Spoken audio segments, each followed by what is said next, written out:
Hi guys, I hope you're doing well. This is the second part of our topic, the figures of speech. We've already covered part 1 and the link for the same would be in the description link below. Uh, ellipses.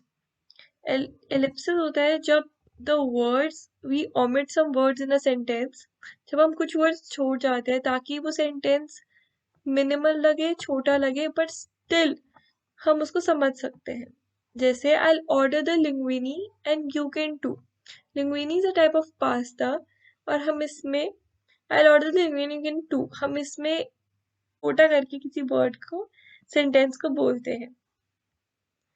Another example can be कि John can speak 7 languages but Ron can speak 2. हम इसमें आगे नहीं बोल रहे to what but it is understood that we want to say 2 languages. Euphemism basically होता है is a substitute for a harsh offensive term. It's basically an inoffensive term for a harsh word. जैसे we say passed away when we want to signify that someone's dead. Yet differently abled for someone who is handicapped. Hyperbole is basically exaggeration of something ताकि हम उस पे emphasis ला पाए ताकि एक impression form हो पाए. जैसे I could sleep for a year, I was so tired. Nobody could sleep for a year, but बस एक emphasis दिलाने के लिए कि मैं इतना थका हुआ था, we use this. I could eat a horse, I'm so hungry. This is not possible, but we are exaggerating ताकि emphasis आए. This is hyperbole. Irony हमने काफी बार use किए हैं. It's basically contradicting term. जो हम बोलना नहीं चाहते उसको भी हम एक उल्टे ढंग से बोल रहे हैं. जैसे his argument was as clear as a mud. ठीक है, कभी mud clear नहीं होता. I posted a video on YouTube about how boring and useless YouTube is. Yeah, this is contradicting. Another example can be a fire station burns down. या फिर a pilot has a fear of heights. Lighter tones is basically जब हम एक word को एक sentence को negate करते हैं, opposite ढंग से बोलते हैं. जैसे if a painting is of poor quality, we say it's not a Monet. Monet was a French painter. या फिर हम बोलते हैं कि during a hurricane we say that it's not the best weather today. ये याद रखना इन वर्ड्स में negative words like no not use होते हैं. मेरिज्म इसमें हम contrasting words like near and far, life and death use करते हैं ताकि किसी चीज की टोटलिटी दिखा पाए. जैसे कि I search high and low, ये कॉन्ट्रास्टिंग टर्म्स है. I search high and low but I couldn't find a dog. ये सिग्निफाई करते हैं कि मैंने हर जगह ढूंढ लिया. Metaphor is basically a comparison between two unlike things जो कि बोलने वाले की नजर में उसमें कोई कंपैरिजन ढूंढता है. जैसे all the world's a stage. जो बोल रहा है वो वर्ल्ड और स्टेज को कंपेयर कर रहा है. मेटाप्लेसिस होता है जब हम किसी चीज को बहुत वीकली रिलेटेड आइटम से डिस्क्राइब करते हैं. कि अगर हमें स्नो बोलना है तो हम एंजल्स फेदर बोलेंगे. क्योंकि एंजल्स फेदर वाइट होते हैं एंड स्नो भी वाइट होती है.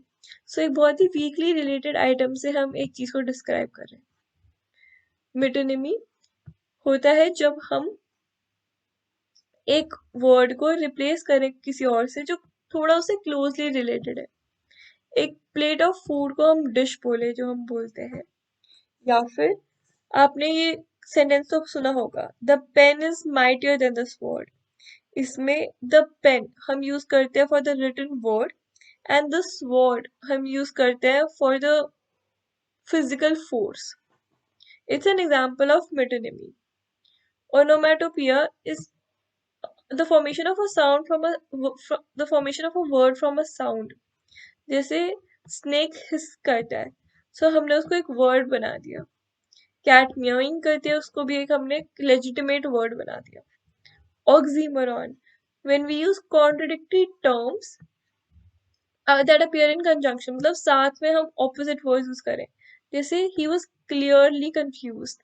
Clearly confused क्या है? These are opposite words but that makes sense. Open secret अलग word है but एक sentence में आ सकते हैं. पैराडॉक्स पैराडॉक्स है बेसिकली कॉन्ट्रडिक्टरी स्टेटमेंट या एब्सर्ड स्टेटमेंट। एब्सर्ड होता है वियर्ड, जो हमें पहले तो ऐसे लगेंगे कि ये क्या है, बट धीरे धीरे अगर हम इस बात पे सोचेंगे तो हमें लग सकता है कि हाँ, दे कैन बी ट्रू। जैसे we can save money by spending it. पहली बार सोचने पे हमें लगेगा कि ये क्या है, but may be it makes sense. Personification होता है जब हम ह्यूमन कैरेक्टरिस्टिक्स को डालते हैं किसी नॉन लिविंग थिंग में। जैसे lightning danced across the sky, इसमें हम लाइटनिंग को हमने पर्सोनिफाई कर दिया, उसको एक लिविंग थिंग की कैरेक्टरिस्टिक दिखा दी कि वो डांस कर रहा है। The wind howled in the night, the car complain as the key was turned. Car complain नहीं कर सकती as it's a non living thing, but हमने इसको एक पर्सोनिफाई कर दिया। Fun is basically a joke जिसमें हम किसी वर्ड के डिफरेंट मीनिंग्स से जोक बना रहे हैं। Word which sound alike but different meaning उन पे बना रहे हैं जोक। जैसे you can tune a guitar but you can't tune a fish. इसमें डिफरेंट साउंड्स पे बोला गया है, tuna is a kind of a fish. या फिर हम कह सकते हैं सिमिली होता है कंपैरिजन बिटवीन टू थिंग्स।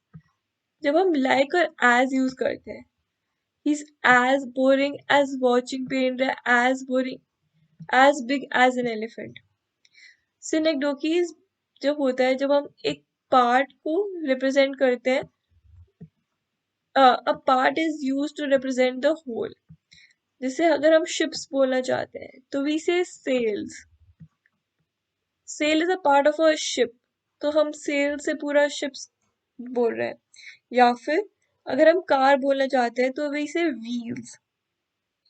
या फिर when a nurse says that don't worry, the patient is in good hands, तब हम गुड हैंड सिर्फ एक डॉक्टर के लिए यूज नहीं कर रहे, बल्कि पूरा मेडिकल स्टाफ के लिए यूज कर रहे हैं।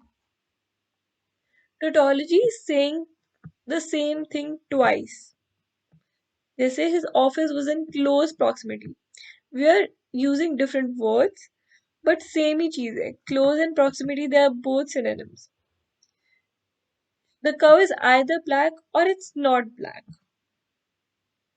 अंडरस्टेटमेंट होता है जब हम एक सिचुएशन को जान पूछ के ट्रिवियल सीन करवाना चाहते हैं, मतलब थोड़ा लेस सीरियस सीन करवाना चाहते हैं। जैसे आई हैव दिस ऑपरेशन, इतना सीरियस नहीं है। I have this tiny tumour on the brain, सबको पता है tumour is in tiny, but उसको लिटिल ट्यूमर करके बेसिकली उसको लेस सीरियस बनाया गया है। This is understatement. Thank you guys.